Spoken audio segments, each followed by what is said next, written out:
오늘의 이야기는 삼국지 제17편 천자의 혈서로 시작된 비밀 전쟁, 유비는 바보를 연기했고 조조는 속지 않았다입니다. 이야기 시작 전에 구독과 좋아요로 응원해 주시면 큰 힘이 됩니다. 그럼 지금부터 본격적으로 시작하겠습니다. 수일 후 국구 동승은 시종도 대동하지 않은 채 홀로 유비의 공간에 남몰래 찾아왔다.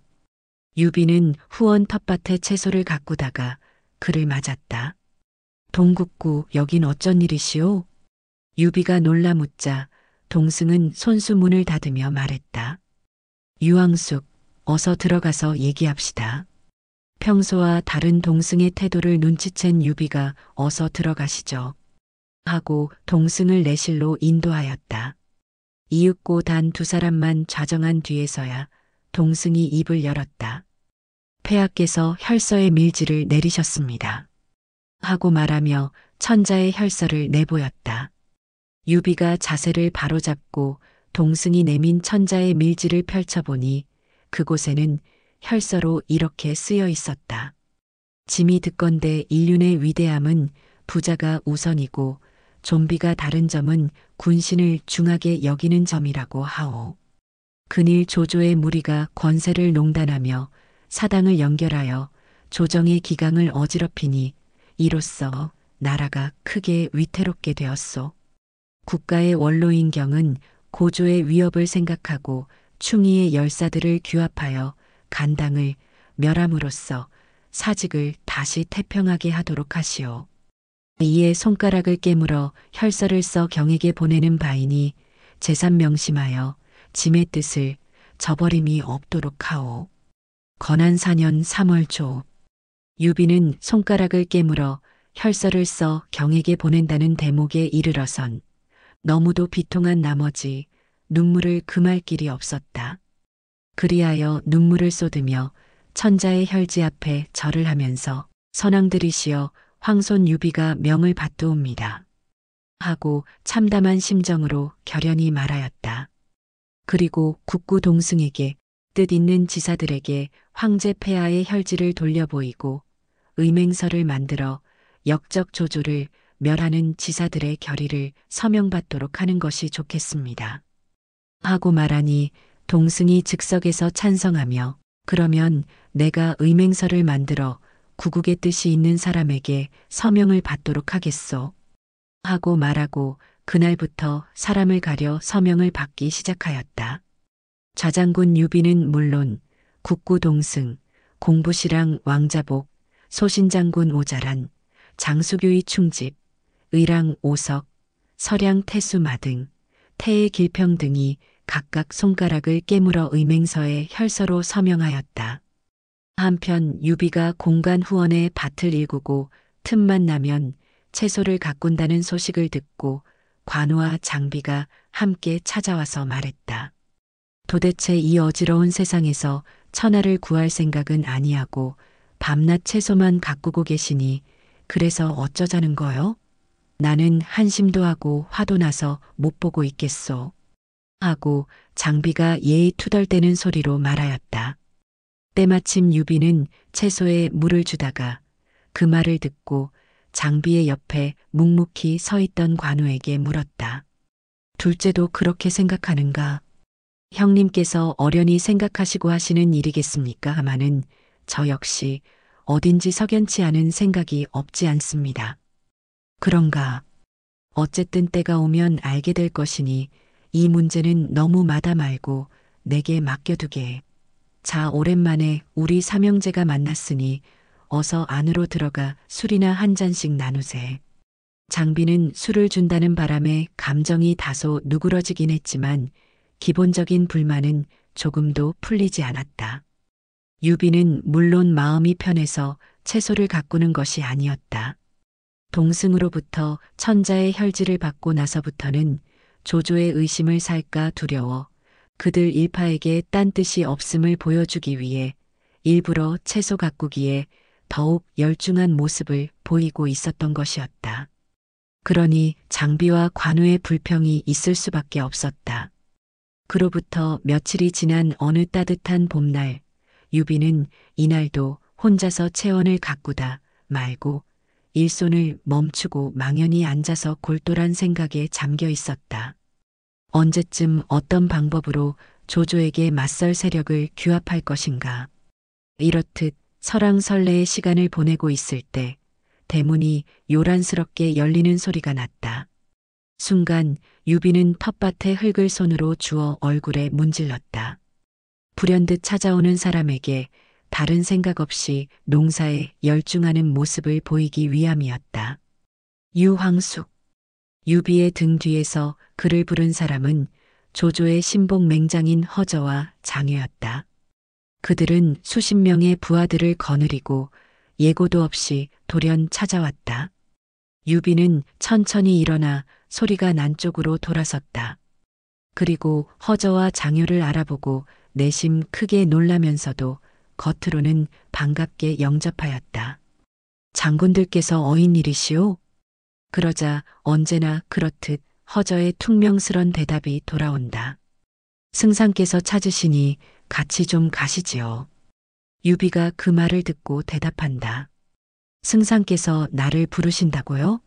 무슨 일로 나를 부르신다오? 우리는 그것까지는 모르겠소. 그냥 곧 가서 모셔오라고만 말씀하셨소.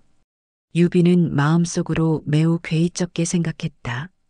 그 눈치 빠른 조조가 동승이 연계된 천자의 밀지하 사건을 눈치채고 나를 부르는 것이 아닐까? 그렇지 않으면 느닷없이 부를 턱도 없겠지만 설사 부른다 하더라도 허저와 장유 같은 두 장수에게 군사까지 딸려보낼 이유가 어디 있단 말인가. 유비는 생각이 이에 미치자 모골이 송연해졌다. 그러나 겉으로는 태연하게 말했다. 그럼 기다리시지요. 가서 옷 좀 갈아입고 오지요. 그러자 허저가 곧바로 말했다. 승상께서 급히 오시라고 했으니 갈아입을 것 없습니다. 가시죠. 유비는 어쩔 수 없이 허저와 장유를 따라 나서면서도 겉으로는 어디까지나 태연자약한 빛을 보였다. 그러나 두 장군에게 잡혀가듯 조조를 만나러 가는 유비의 심중은 형용하기 어려울 만큼 불안하였다. 이윽고 승상부에 도착한 유비는 두 장수와 함께 대문 앞에 이르렀다. 그때 병사들 4명이서 들것에 칼에 맞아 죽은 사내 하나를 들고 나오는 것이 보였다. 유비는 가뜩이나 불시에 자신을 부른 조조의 심중이 꺼려지던 차에 젊은 사내 하나가 죽어나가는 것을 보니 기분이 섬뜩하였다. 그리하여 발걸음을 멈추고 망연히 바라보자 허저가 재촉하였다. 가시죠. 이윽고 중문에 이르니 그곳에는 뒷짐을 지고 화사하게 꽃을 피운 매실나무를 바라보며 서 있는 조조가 보였다. 유비가 조용히 조조의 뒤로 다가가 말을 꺼냈다. 유비가 승상을 배웁니다. 그러자 조조가 뒤로 돌아서며 말했다. 집에서 굉장한 일을 벌였다던데 내가 모를 줄 알았소?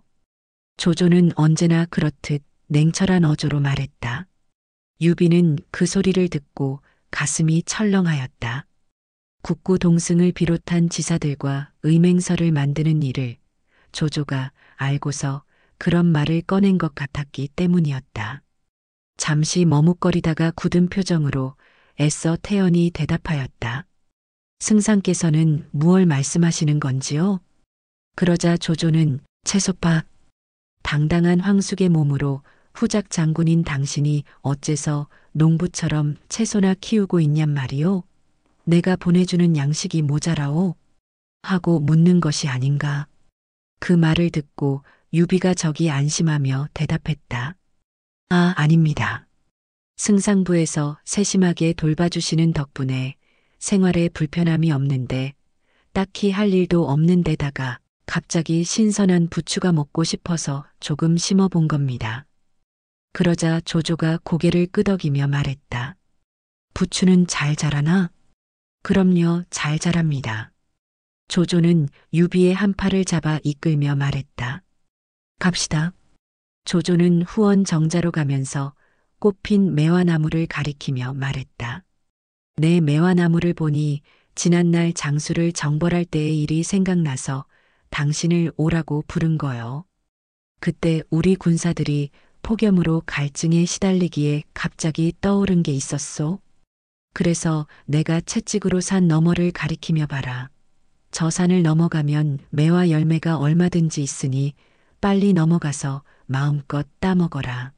라고 말했더니 병사들이 그 말을 듣고 모두 입에 침이 고여 죽을 힘을 다해 산을 넘게 되었소. 그런데 사실 그 산 너머에는 매실 한 그루 없었단 말이요. 하하하. 그래서 요즘 승상부 후원에 가득 핀 매화를 보니 그때 생각이 나서 술이나 한잔 하자고 현덕을 부른 거요. 그러자 유비가 손을 모으고 고개를 숙이며 말했다. 대단하신 지혜입니다. 승상의 그 매실 사건은 분명히 후세에 길이 전해질 것입니다. 하하하. 조조는 유쾌한 웃음을 크게 터뜨렸다. 조조의 뒤를 따라 정자에 앉은 유비는 이제야 마음을 놓고 술잔을 들었다. 술이 몇 순배 돌아가자 유비가 조조에게 말했다. 승상, 조금 전 승상부로 들어올 때 시신 항구가 들것에 실려 나가던데 이곳에서 알았지만 승상께서 잠결에 참하셨다고 하더군요. 승상은 정말 기인이십니다.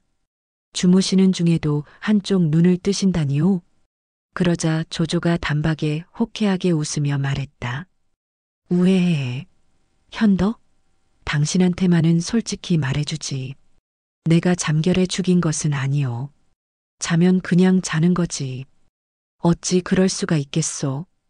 허나 내가 잘 때 누가 날 해칠까 두려운 것은 사실이요. 그럴 리가요? 괜한 걱정을 하십니다. 아냐, 그렇지 않소.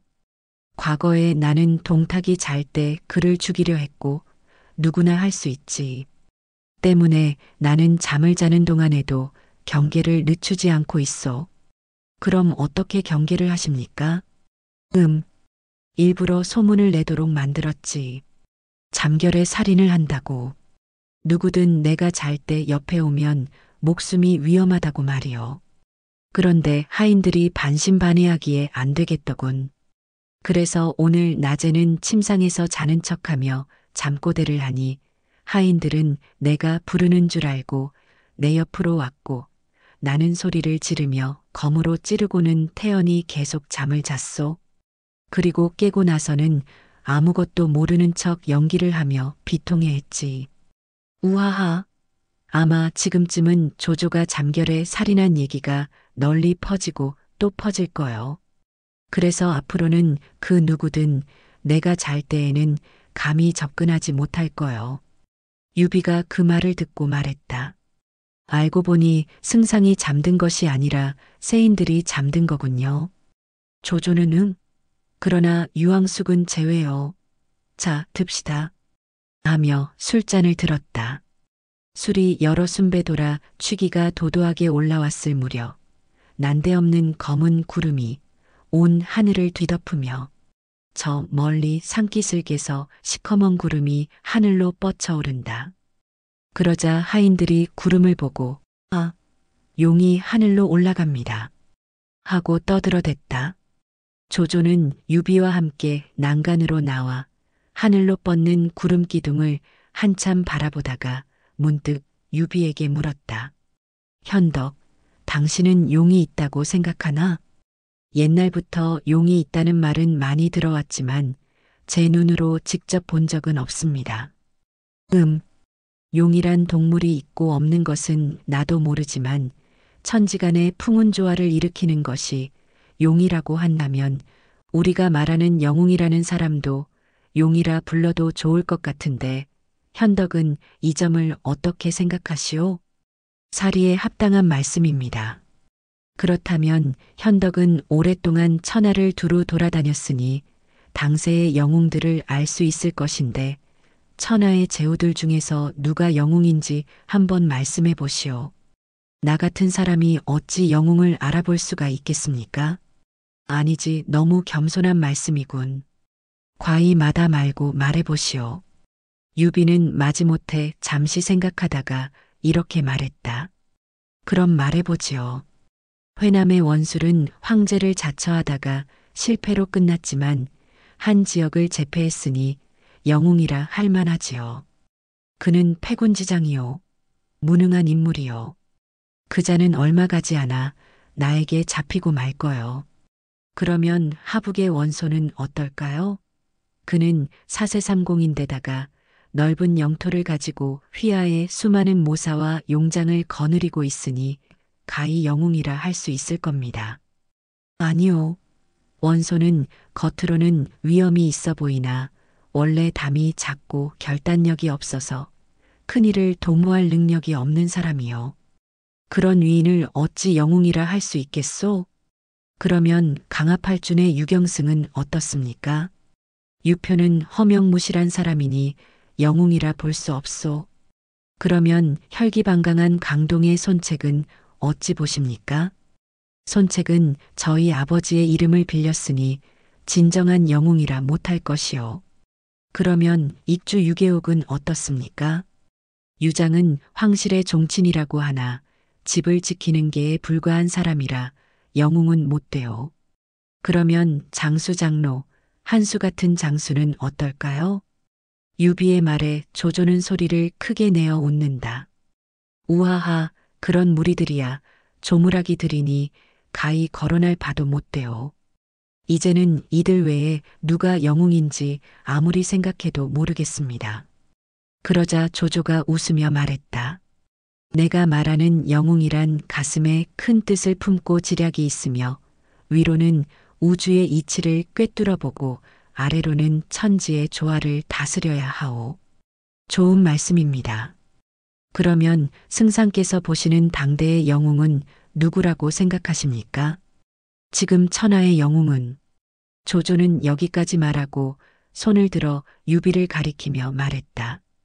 지금 천하의 영웅은 현덕 당신과 나 이렇게 두 사람만이 있을 뿐이요.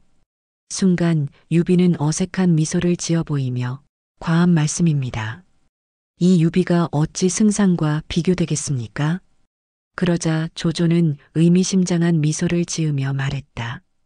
현덕, 내가 사람을 보는 안목이 없다고 생각하시오? 응? 내가 몇 가지 예를 들어 설명하지. 말씀하십시오. 우리가 처음 제대로 만난 것이 원소의 동맹군 시절이었소. 그때 서량의 용장 화웅이 도전해 왔을 때 잇따라 동맹군 장수 셋이 연달아 죽자 동맹군 제후들이 당황했었소. 그때 당신 아우 관우가 눈 깜짝할 사이에 단기필마로 화웅을 베어버리고 그의 머리를 제후들 앞에 던져버렸을 때 제후들은 모두 놀랐지만 당신만은 눈 하나 깜짝하지 않았소. 두 번째, 내가 오만 철기를 이끌고 서주성을 공격할 때 서주자사도겸의 요청에도 불구하고 각지 제후들은 관망만 하고 나와 대적하지 않으려고 했지만 당신은 5천도 안 되는 군마를 이끌고 와서 나한테는 상대가 안 되는 것을 뻔히 알면서 도겸을 도우러 온 거요. 왜? 인애 때문에. 바로 인의를 위해 생사를 돌보지 않고 달려온 거지. 세 번째, 원술이 황제를 칭해 칙명으로 토벌할 때 내가 제후들에게 원군을 청했지만 아무도 오지 않았소. 내가 전선에 도착했을 때 당신이 또 기다리고 있었지. 내가 조서라곤 내리지도 않았는데 알아서 왔지. 왜일까? 당신은 한실의 후예이고 한실의 역적을 증오했으니까. 그건 맞습니다. 현덕, 인이란 무엇인가? 나는 그저 그런 줄만 알았소. 있나보다 한 거지. 하지만 깨달았지. 인이가 당신에게 있다면 세상에 인심을 얻을 뿐만 아니라 살인 무기도 될 수 있다는 걸. 조조는 잠시 말을 끊고 유비를 쳐다보며 미소를 지으며 말을 계속했다. 당신 무기가 쌍고검이 아니오? 내가 볼 때 하나는 인의 검, 하나는 의의 검, 이 두 자루의 검이 있는데 어찌 당신이 영웅이 아니겠소? 하고 말하는 것이었다. 마침 그때 천둥이 요란스럽게 울리며 비가 억수로 퍼부었다. 유비는 천둥 소리에 소스라치게 놀라며 손에 들고 있던 저를 바닥에 떨어뜨렸다. 유비는 허리를 굽혀 떨어진 저를 주우며 말했다. 아, 부끄럽습니다. 갑자기 천둥 소리에 놀라 젓가락까지 놓쳤습니다. 그 모양을 보고 조조가 웃는다. 천하의 영웅이 천둥 소리에 놀란단 말인가? 성인도 실내 풍렬은 필변이라 했으니 천둥이 어찌 놀랍지 않겠습니까? 조조는 그 소리를 듣고 고개를 끄덕이며 말이 없었다. 천둥을 무서워할 정도라면 유비도 결코 대단한 인물은 아니라고 속으로 은근히 비웃고 있었다. 그러나 과연 유비가 정말로 천둥이 무서워 저를 떨어뜨렸던 것일까? 그건 아니었다. 유비는 지금 호랑이 굴에 붙들려 왔다는 것을 너무도 잘 알고 있었다. 조조가 난데없이 영웅을 논한 것도 유비의 내심을 털어보려는 술책임을 잘 알고 있었다. 그러기에 유비는 자기가 영웅이 못 된다는 인상을 조조에게 보여주기 위해 일부러 이렇게 보인 것이었다. 말하자면 조조보다도 훨씬 깊은 사려를 가지고 조조를 대했던 것이다. 유비가 말없이 생각에 잠긴 조조에게 말했다. 제가 한 가지 승상께 궁금한 점이 있는데 물어도 될까요? 그러자 조조는 몸을 고추 세우며 말했다. 말해보시오. 그러자 유비는 담담한 표정으로 말했다. 제 생각이 틀림없다면 승상께서는 수차례에 걸쳐 저를 죽이려 했는데 왜 아직까지 살려두는 겁니까? 그러자 조조가 말했다. 좋은 질문이요. 아주 제대로 물어봤소. 내가 솔직히 말해주겠소. 첫째 아까워서, 예로부터 영웅은 영웅을 알아본다 했소. 둘째 영웅이긴 하나 재주를 펼칠 힘이 없으니 힘없는 영웅은 나 조조에게 해를 끼칠 수가 없지. 그러니 당신은 나의 손님으로 매실주나 함께 즐기면 되는 거요. 조조의 이 같은 대답을 담담한 표정으로 듣던 유비가 먼저 술잔을 들어 조조를 향해 말했다. 고맙습니다. 하하하. 조조도 웃으면서 술잔을 들어 올려 자, 듭시다. 하고 유비와 눈을 마주친 후 잔을 비웠다. 조조와 유비가 이 같은 시간을 보내고 있을 때 조조의 모사 순욱이 달려와서 조조에게 말했다. 주공, 방금 들어온 밀정의 보고에 의하면 원소가 공손찬을 대파해 유주 7개군을 함락시키고 투항한 병사가 18만, 노획한 군량이 30여 만석에 달하고 많은 무기와 군마를 노획했다고 합니다. 급작스러운 순욱의 놀라운 보고에 깜짝 놀란 조조가 갑자기 사례가 들어 기침을 연신해댔다. 그러자 유비가 먼저 순욱에게 물었다. 순 선생, 공손찬의 생사는 어찌 되었다고 합니까? 순욱은 한숨을 쉬며 답했다. 아, 공손찬은 패전한 뒤에 역경루로 피신하였는데 그곳은 높이가 10장이나 되고 6만의 군사와 30만에 달하는 군량이 비축된 곳이라고 합니다. 그리하여 수비에만 치중하려고 하였는데 뜻밖에도 원소가 허를 찔러 세척 깊이의 땅굴을 판 뒤 군사를 들여보내 성에 불을 질렀다고 합니다. 때문에 성은 모두 불타고 공손찬은 활로를 찾지 못하자 자신의 처첩을 죽이고 자식들도 죽인 뒤에 자신도 자결했다고 합니다.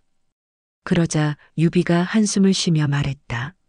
아, 공손찬은 저의 둘도 없는 은인이었고 제가 아직 미천할 때 저를 많이 도와주셨던 분인데 그렇게 최후를 맞으셨다니 안타깝고 애통하군요.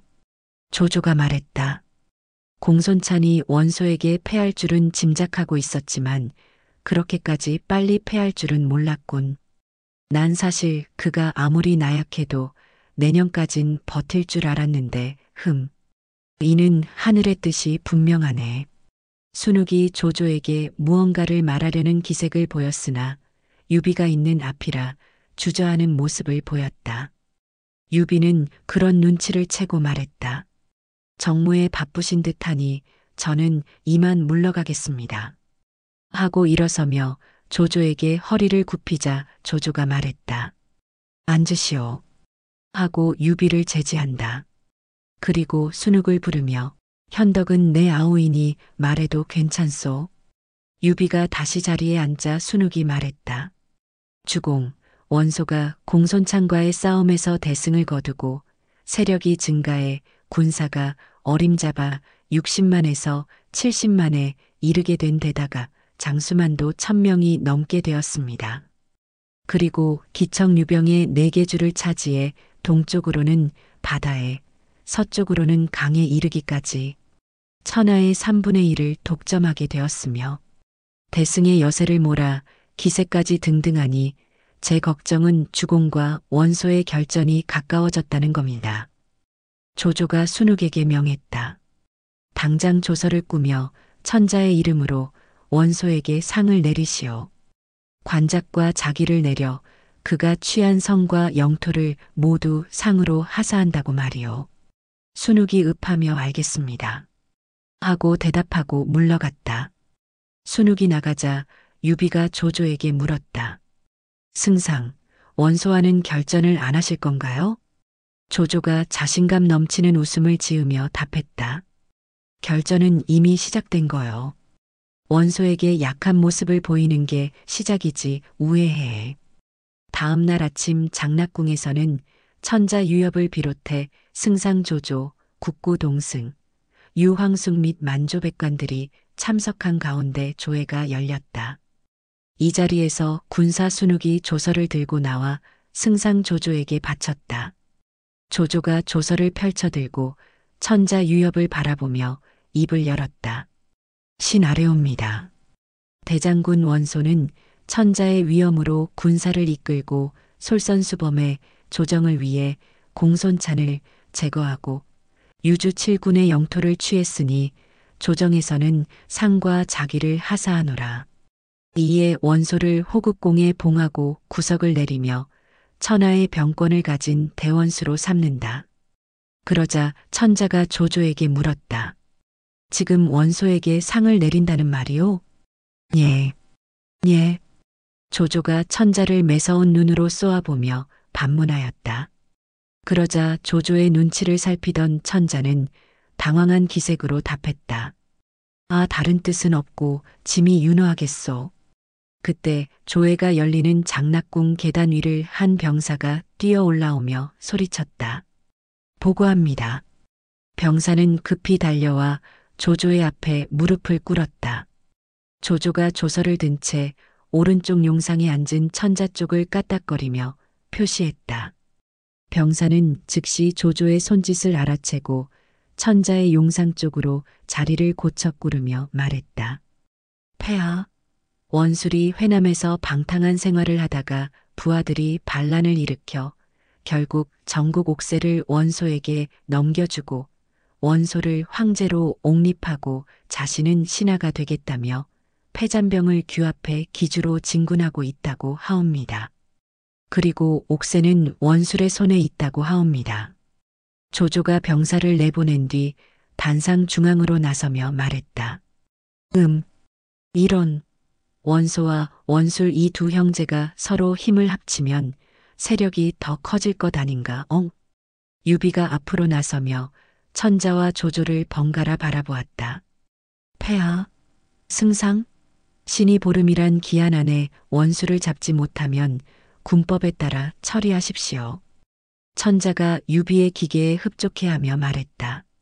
황숙의 기계가 가상하오. 조조는 천자를 향해 고개를 돌리며 날카로운 눈빛을 보냈다. 천자는 조조의 시선을 피하며 고개를 돌렸다. 오랜만에 전장터에 나서는 장비는 한껏 신이 났다. 병사들에게 위풍당당한 어조로 외쳤다. 주공의 명이다. 매일 150리를 행군할 것이며 이에 따르지 못하는 자는 참할 것이다. 유비가 5만 군사를 이끌고 서주로 떠난 그날 밤 조조의 모사 정욱이 승상부로 찾아왔다. 소생이 유비가 5만 군사를 이끌고 급히 서주로 가는 것을 보았습니다. 승상, 듣고 계십니까? 정욱은 조조가 멍하니 앉아있자 다시 말했다. 유비가 출병했습니다. 황급하게 조조가 비로소 대답했다. 듣고 있소. 급히 간다는 것은 병고에 대비해서 그러는 것이겠지. 정욱이 한숨을 쉬며 말했다. 하? 유비는 강교한 사람이라 속에는 다른 뜻을 품고 있을 겁니다. 전부터 없애라고 하지 않았습니까? 분명히 말씀드리건대 유비는 돌아오지도 않을 뿐만 아니라 데리고 간 병사들도 자기 것으로 만들 겁니다. 승상께서는 용을 바다로 내보내는 우를 범하신 겁니다. 조조가 즉시 명을 내렸다. 중장군 장료와 허저에게 500철기를 이끌고 주야로 달려 유비를 불러오도록 하시오. 정욱은 알겠습니다. 하고 자리에서 일어나 두 장군의 숙소로 급히 달려나갔다. 허저와 장료가 범처럼 사납고 날랜 정병 500을 이끌고 유비를 따라잡은 것은 추격을 시작한 지 사흘째 되던 날이었다. 그러나 이들이 유비를 따라잡기 전에 이미 장비가 그들의 뒤를 쫓는 무리가 있다는 낌새를 눈치채고 유비에게 달려와 보고한다. 형님, 형님, 우리 뒤쪽에 먼지가 있는 것을 보니 조조의 추격군이 오는 것 같소. 그러자 유비는 즉시 운장과 자룡을 부른다. 운장, 자룡은 현 위치에 진을 치고 전투 준비를 하라. 예. 그리고 셋째는 나를 따라오라. 유비는 장비와 함께 행군 대열의 후미로 군사를 이끌고 달려갔다. 방패를 든 보궁수를 지나온 길 양쪽에 배치시키고 그 뒤로는 마궁수를 배치하는 적극적인 전투 태세를 갖추게 한 뒤 추격군을 기다렸다. 잠시 후 장료와 허저가 선두에서 달려오는 것이 보였다. 그들은 유비의 적극적인 전투 태세를 갖춘 진영을 보고 말을 멈췄다. 그리고 장료가 허저에게 말한다. 허장군, 유비가 진을 펼쳤군. 까짓것 한판 붙어버리지. 허저는 성질대로 짓거렸다. 그러자 장료가 말한다. 유비를 데려오라고 했지 싸우거나 죽이란 소리는 없었소. 허저가 대뜸 반문한다. 유비가 승상의 명을 거역하면 그래도 죽일 순 없소. 장료가 대답하며 한마디 덧붙인다. 우리는 고작해야 500이지만 저쪽은 5만 군사여. 싸워서 될 일이 아니지. 그럼 어쩌자는 건가? 허저가 대꾸하자 장료는 성격이 매우 급한 허저를 잠시 떼어 놓아야겠다는 생각을 하고 장군은 여기서 기다리시오. 내가 가서 명을 전하겠소. 하고 말하며 그래도 안심이 되지 않아 내 요청 없인 절대 오지 마시오. 하고 허저에게 단단히 말해두었다. 그러자 허저가 알았네. 하고 순순히 대답하는 것이었다. 그리고 장료는 필마당기로 유비 앞으로 천천히 말을 몰아갔다. 그러자 유비도 장비와 함께 장료 앞으로 천천히 다가갔다. 그리하여 양군 진영의 중간 지점에서 장료는 유비, 장비와 만나게 되었다. 유비가 장료에게 물었다. 장군은 어쩐 일로 여기까지 오셨소? 장료가 말한다. 승상의 명이요. 유황수께선 허창으로 돌아가셔서 조정의 명을 받으시오. 그러자 유비가 장군도 잘 아시겠지만 전장터에 나간 장수는 명을 받지 못할 수도 있어. 하고 대답하였다. 그리고 이어서 지금 원술의 군사들이 움직이고 있다는 소식이니 당장 서주로 달려가 대적할 준비를 해야 하오. 이런 기회를 놓칠 수는 없소. 하고 말하였다. 그러자 장료가 반문한다. 그럼 돌아가지 않겠다는 겁니까? 유비는 고개를 좌우로 내저으며 말하였다. 돌아가서 승상께 잘 말씀드려 주시오. 이 유비는 승상을 저버리지 않을 것이라고, 또 조정도 저버리지 않는다고. 장료는 유비를 설득시키기 틀렸다는 판단을 하였다. 윽박질러서라도 유비를 허창으로 데려갈 생각도 없진 않았으나 유비의 뒤를 둘러싸고 있는 병력은 자그마치 5만이 아닌가. 도저히 싸워서는 승산이 서지 않을 것이었다. 장녀는 대답할 바를 모르고 잠시 망설이고 있는데 유비가 장녀의 심중을 알아채고 먼저 말을 꺼낸다. 장장군, 나는 우리 후미에 추격군이 있어 적군인 줄 알고 진을 쳐놓은 것인데 장군이 보기에는 위협이 되었구려. 그러자 장녀는 가타부타 말없이 자기 진영으로 돌아가 버린다. 이에 따라 유비도 다시 서주로의 행군을 계속해 이어나갔다. 허창의 승상부로 돌아온 허전은 장녀와 함께 조조를 찾아가 불만을 터뜨렸다. 자네가 나서지만 않았다면 내가 진작에 놈들을 죽였을 게 아닌가. 이거 승상을 무슨 면목으로 뵙지? 그러자 장녀가 대답한다. 자네 말대로 했다면 우리는 이곳에 오지 못했을 거네. 시종이 조조에게 두 장수의 도착을 알리자 조조가 단화를 내려와 두 장수에게 다가갔다. 장녀와 허전은 조조에게 예를 표한 뒤 장녀가 입을 열었다. 유비가 거절했습니다. 전장이라 명을 받지 못한다며 급히 서주로 가서 원수를 죽이겠다고 했습니다. 그러자 조조의 옆에 시립하고 있던 정욱이 발끈한다. 조조가 장녀에게 물었다. 유비가 또 뭐라더나? 기회를 놓칠 수 없다며 절대 승상과 조정을 저버리지 않는답니다. 허저가 불만스럽게 말했다. 유비를 죽여 없애려 했더니 장녀가 막았습니다. 조조가 짧게 대답했다. 장녀가 올래. 그리고 두 장수에게 수고했다는 말도 없이 물러가 있게 하고 말하는 것이었다.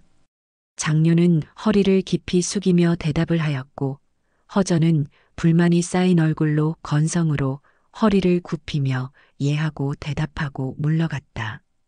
두 장수를 만나고 단상으로 향하는 조조의 뒤를 따르던 정욱이 승상? 유비의 거역은 본심을 드러낸 것인데 망설이지 마시고 대군을 보내 죽여버리시죠. 하고 말하였다. 그러자 조조는 아무런 대답도 아니하고 겹불만을 쬐고 있었다. 정욱이 대답을 기다리는 인내의 시간이 끝나갈 무렵 조조가 입을 열어 말한다. 정욱? 예. 나는 오히려 유비를 잘 기용했다고 생각하네. 첫째, 유비는 이번 출정에서 원수를 죽여내 시름을 덜 테고, 둘째, 유비는 배반을 못할 거네. 주령, 노소 두 장군을 딸려 보냈으니 5만 군사는 그들 것이지 유비의 것이 아닐세. 셋째, 나는 의심이 가면 쓰지 않고 쓴 놈은 의심하지 않네. 기왕에 썼으니 후회는 없어야지. 만약 유비가 배반하면 비로소 내게 제 놈의 목을 딸 기회를 주는 게지. 정욱은 조조가 이렇게나 확신을 가지고 있다면 설득의 의미가 없다고 생각하고 승상부를 빠져나왔다. 그리하여 집으로 가려 하는데 마침 계단을 올라오는 순욱이 그를 알아보고 불러세웠다. 정욱 아닌가? 순 선생. 순욱이 맥 빠진 정욱의 태도를 보고 짐작하고 말한다. 어찌 또 한숨인게요? 그러자 정욱이 유비가 회군명을 거역해 대군을 보내 놈을 죽여버리자고 했더니 주공께서는 듣기는커녕 허허 웃으시고 유비를 잘 기용했다고 하십니다. 이거야말로 황당하지 않습니까? 하고 하소연하듯이 말하였다. 그러자 순욱이 고개를 끄덕이며 듣더니 이내 하는 말은 나는 오히려 자네가 황당하군 하고 말하는 것이 아닌가. 그러자 정욱이 제가요? 하고 놀라며 되물었다. 그러자 순욱은 생각해보게 유비가 오만이라는 군사를 끌고 떠났는데 거기다 또 대군을 보낸다면 2번 실수가 되지 않겠나? 지금 우리의 적은 원소이니 쓸데없이 적을 더 만들면 안 되네. 이미 엎질러진 물, 우리 대신 유비가 원수를 죽이게 해야지. 그러면 우리는 힘을 비축하여 원소를 대적할 수 있지 않겠나? 순욱의 말을 듣던 정욱이 감탄하며 하? 지당하신 말씀입니다. 그나저나 주공께서는 5만의 군사를 주어 유비를 서주로 보내신 것은 분명한 잘못인데 아닌 척 하신단 말입니다. 하고 다소간 억울한 사정을 말하였다. 그러자 순욱이 가볍게 웃으면서 허허허 잘 듣게 사실 주공은 진작부터 잘못을 깨달으셨네.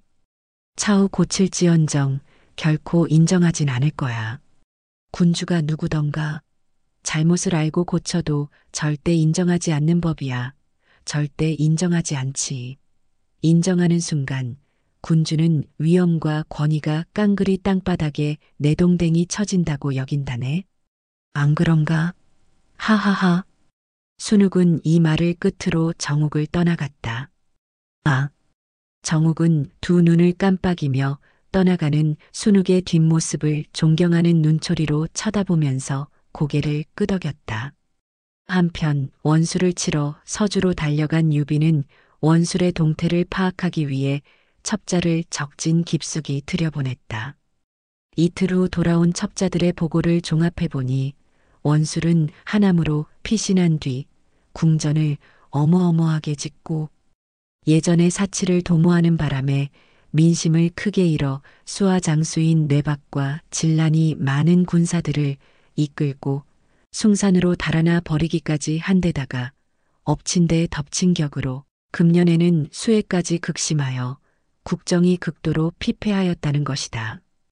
원술은 원소에게 전국 옥세를 바치고 황제로 옹립된 뒤 하북으로 향했다. 유비는 관우, 장비, 주령, 노소와 함께 5만 군사를 이끌고 원술의 길목을 지켰다. 한낮이 지날 무렵 원술의 선봉장 기령이 나타났다. 기령이 유비를 도발하자 장비가 달려나가 그의 목을 베었다. 원술의 주력군 3만이 몰려오자 유비는 군사를 세 패로 나누어 좌측은 주령과 노소, 우측은 관우와 장비가 맞고 자신은 중앙에서 맞섰다. 원술이 군사를 이끌고 나타나자 유비가 군기를 높이 들고 원술을 맞아 나오면서 큰 소리로 호령하였다. 천하의 역적, 원술은 듣거라. 천자의 명을 받들고 너를 벌하려 왔으니 이제라도 목숨이 아깝거든 무기를 버리고 순순히 항복하여라.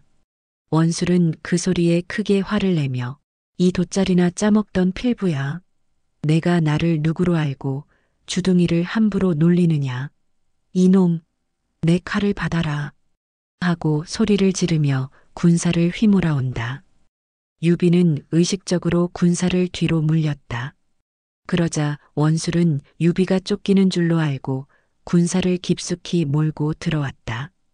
그때 유비가 뒤로 돌아서며 요란한 징을 치게 하니 쫓기던 군사들이 뒤로 돌아서며 적들과 맞서 싸웠고 원수를 좌우로 에워싼 유비의 군사들이 일시에 들고 일어나는 바람에 원술은 일시에 삼면에서 공격받게 되었다. 불의의 역습을 받은 원술은 크게 놀라며 변변히 싸워보지도 못하고 도망가기에 급급하였다. 유비의 군사들은 도망가는 적들을 이리 갈기고 저리 후려서 무수한 군사를 죽이고 무수한 군사를 항복시키고 적들이 모두 뿔뿔이 흩어지게 만들었다. 원술은 혼비백산하여 남은 병사를 거느리고 산속으로 급히 피신하였다. 그리하여 산속에 폐원된 외딴절로 찾아 들어가게 되었는데 그를 따르는 병사와 백관들이라고 해야 모두 합해도 100여 명 밖엔 되지 않았다.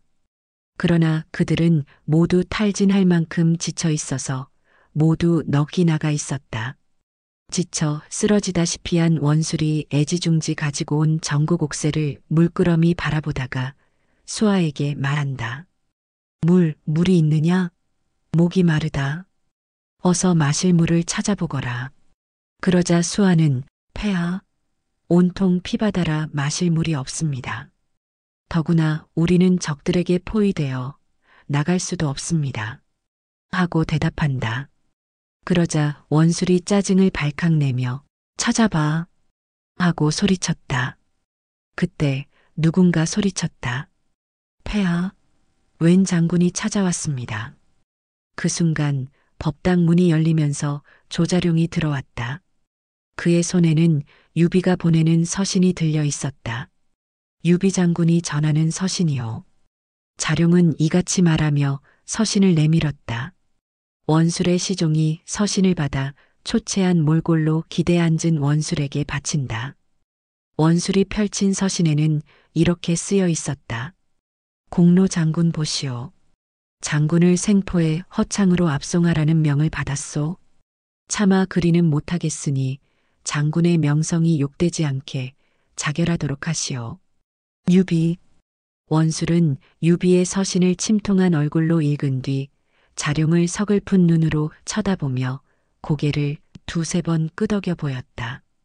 그리고 유비는 과연 너그럽구먼 하고 말이 끝나기가 무섭게 자신의 요도를 뽑아 그 자리에서 자기 목에 돌려그었다. 폐하, 주공. 마지막까지 그를 따르던 소수의 측근들이 오열하였다. 이렇게 일세를 풍미했던 원술이 궁지에 몰린 끝에 스스로 자결하였으니 때는 건한사년 6월이었다. 며칠 후 조조가 원술 토벌군 오만의 출정길에 유비를 감시하라고 딸려보낸 주령, 노소 두 장군이 소수의 부하들만을 데리고 허창으로 돌아왔다. 그리고 이들은 조조를 찾아와 죄인 주령과 노소가 주공을 배웁니다. 하고 꿇어 앉았다. 그리고 유비가 이 옥새를 주공께 바치라 하며 오만 군사는 원소군으로부터 서주를 지키겠다 하며 저희들만 보냈습니다. 하고 말하며 조조에게 전국 옥새를 받들어 올렸다. 그러자 조조가 흥분한 소리로 크게 외쳤다. 뭐라고? 서주는 내 땅이야. 내 땅? 그런데 내 놈들은 어째서 유비란 놈에게 서주를 내주고 왔단 말이냐? 서주는 차주가 지키고 있거늘 유비란 놈이 무슨 상관이란 말이냐? 오만 군사는 어디다 두고 너희만 왔느냐? 그러자 주령이 꿇어 앉은 채 원수를 제압한 그날 장비가 주연을 베풀어 저희를 취하게 만들어 깨어보니 저희 둘은 수레에 묶여져 있었고 유비가 이 옥새를 승상께 바치라고 하며 수레를 출발시켰습니다. 하고 아뢰었다. 그러자 흥분이 가라앉지 않은 조조가 그따위 돌덩이가 무슨 소용이란 말이냐 하고 전국 옥새를 얻은 것보다는 서주를 잃게 될 것이 더욱 분하여 고래고래 소리를 지르며 저 두 놈을 끌고 나가 참아라 하고 매몰찬 명령을 하였다. 살려주십시오 주공. 주령과 노소는 울부짖으며 끌려나갔다. 순간 승상부에 모여있던 참모와 장수들은 아연 긴장했다. 조인. 화가 가라앉지 않은 목소리로 조조가 외쳤다. 네. 승상? 조인이 평소보다 큰 소리로 즉각 대답했다. 그러자 조조가 지금 당장 차주에게 3만 군사를 더 보내 유비가 쳐들어오면 그를 죽여 목을 가져오라고 하라 하고 명령하는 순간 병사 하나가 승상부를 달려들며 소리친다. 보고합니다. 서주에서 알려온 소식에 의하면 서주 수장 차주가 관우에게 당하고 서주 각 지역은 유비 손에 들어갔다고 합니다. 하고 보고하는 것이 아닌가. 그러자 조조가 넋을 잃은 모습으로 허탈하게 웃으며 공중에 손을 휘저으며 외쳐대었다. 그럴 리가. 절대 불가능해. 차주가 8만 군사로 서주를 지키잖나. 8만? 말도 안 되는 소리야. 만두 8만 개를 먹는데도 보름은 걸릴 텐데 어째 유비란 놈 한 입에 먹히겠나? 그러자 순욱이 대답한다. 승상? 전혀 불가능한 일은 아닙니다.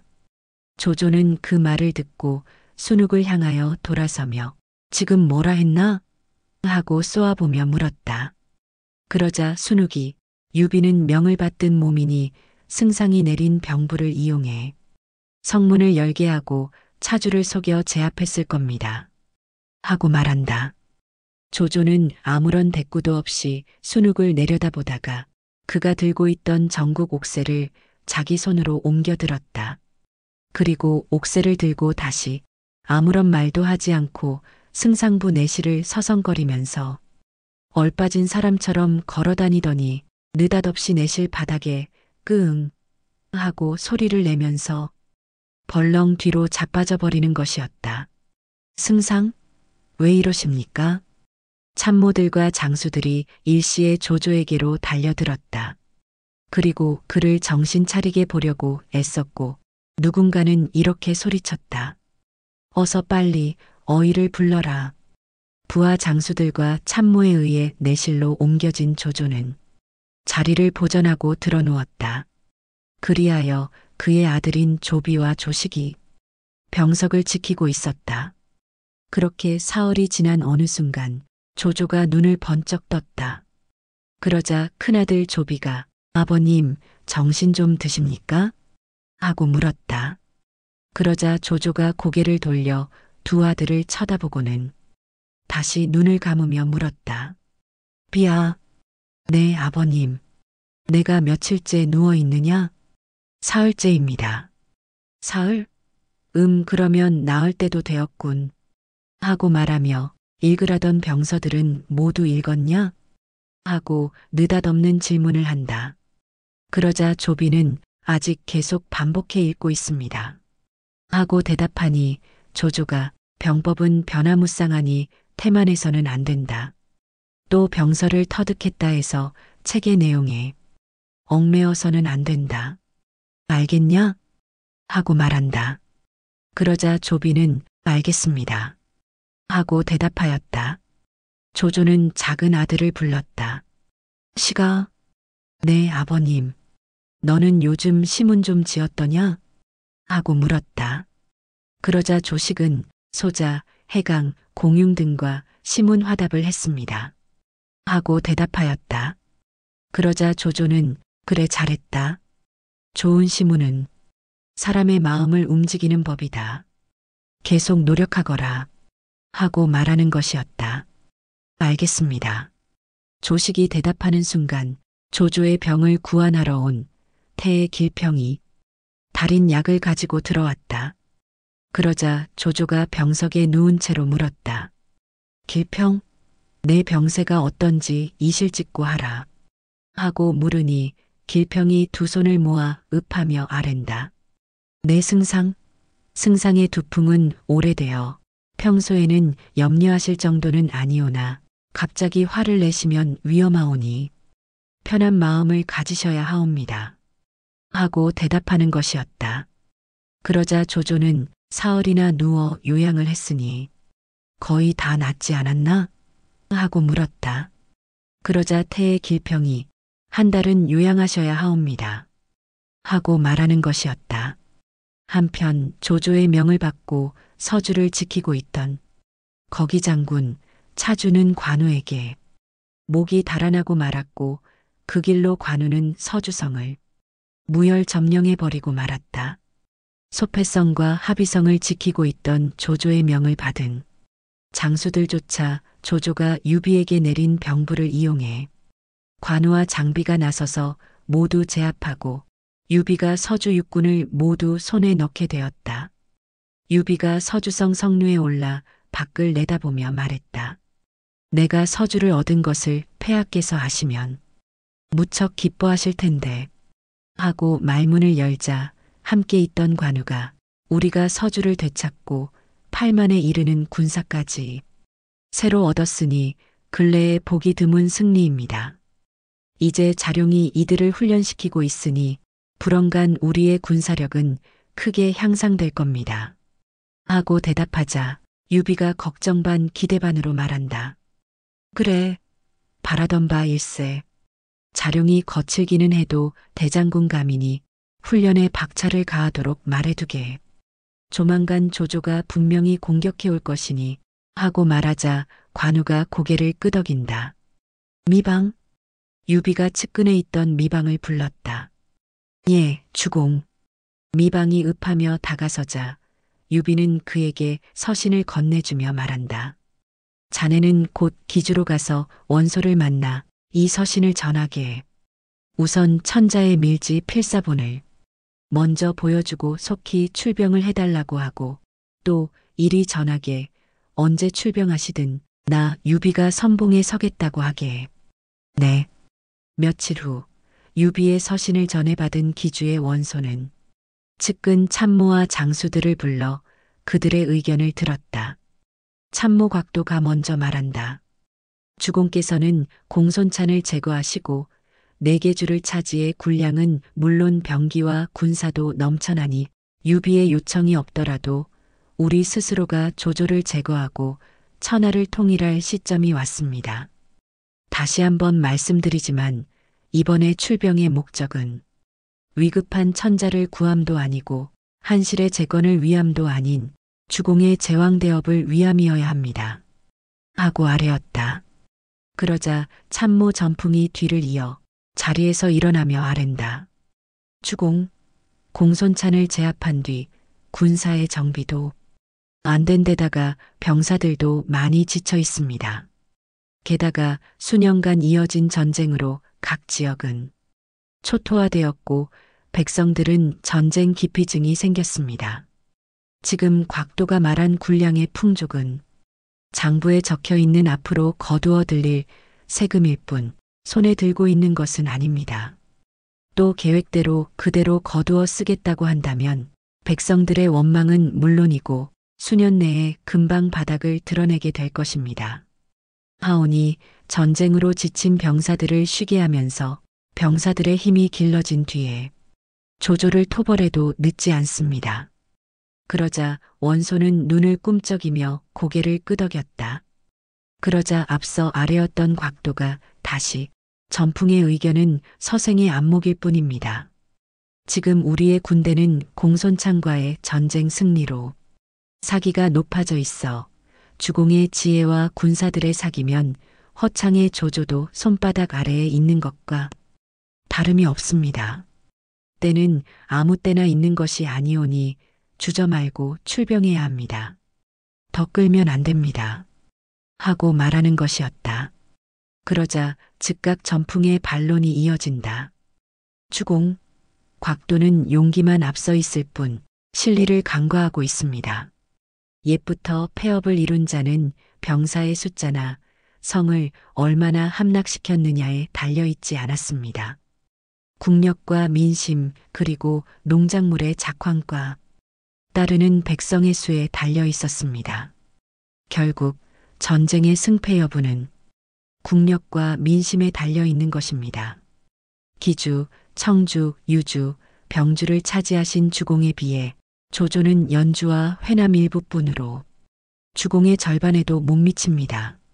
그러니 주공께서는 군대를 정비하시고 천하를 살피시어 3년쯤 뒤에 조조를 치신다면 우리의 기세를 누가 당하겠습니까? 하고 자신만만한 예상을 내어놓았다. 이렇듯 곽도와 전풍의 논쟁이 이어지자 결단력이 없는 원소는 심각한 얼굴을 하면서 어느 쪽으로도 대답하지 아니하고 잠자코 듣고만 있었다. 그러자 이번에는 조금 늦게 나타난 허유가 나서며 아랜다. 주공, 응, 허유, 마침 잘 왔군. 곽도는 조조를 공격하라 하고 전풍은 휴식을 취하라고 하는데 자네 생각은 어떤가? 원소는 허유가 나타나자 반가운 얼굴을 하며 물었다. 그러자 허유는 허리를 굽혀 읍하며 주공, 방금 두 대인의 논쟁을 소생도 모두 들었습니다. 하지만 전쟁이든 휴식이든 나 자신뿐만 아니라 적의 상황도 잘 파악한 다음에 결정해야 합니다. 적이 원하는 것과 약점도 알아야 하죠. 지피지기면 백전백승이라는 말도 있지 않습니까? 지금 조조는 안정을 원하고 전쟁을 꺼립니다. 주공은 4개 주에 걸쳐 영토를 확장하고 군사를 많이 취하셨습니다. 천하 제후 중에 독보적인 존재가 되셨죠. 그에 반해 조조는 주공만은 못하나 상승세를 타고 있습니다. 상승세라 함은 더 큰 발전을 위해 안정이 필요하단 뜻이죠. 주공, 만약 우리까지 휴식을 취한다면 우리보다는 조조가 훨씬 유리해질 것입니다. 지금 시간이 더 절실히 필요한 사람은 조조입니다. 주공, 지금이 조조와 실력차가 가장 큰 때입니다. 하늘이 내린 둘도 없는 기회이지요. 이 시기를 놓치면 조조는 하루가 다르게 성장할 것이며 결국에는 주공과 비슷해질 것입니다. 그렇게 되면 누구도 앞으로의 승리를 장담할 수는 없게 됩니다. 하고 아뢰었다. 원소는 앞서 곽도와 전풍의 논쟁을 들을 때와는 달리 허유의 핵심을 짚는 설득에 고개를 끄덕이기도 하고 곽도와 전풍의 얼굴을 쳐다보기도 하면서 허유의 의견을 진지하게 경청하였다. 그리고 결심이 선 원소가 입을 열었다. 결정했다. 당장 출정해 조조를 처단한다. 그러자 장수들을 중심으로 문무백관들이 즉각 자리에서 일어나며 원소를 향하여 두 손을 모아 명을 받들겠습니다. 하고 일제히 복명하는 것이었다. 그러자 원소가 자리에서 일어나며 상세한 군령을 하달한다. 허유 곽도를 군사로 삼고 알량 문추를 대장군으로 하여 기병 15만, 보병 15만을 이끌고 여양으로 진격하라. 그리고 진림은 역적 조조 토벌 경문을 써서 천하에 반포하도록 하라. 네, 네. 시청해 주셔서 감사합니다. 편안한 시간 되십시오.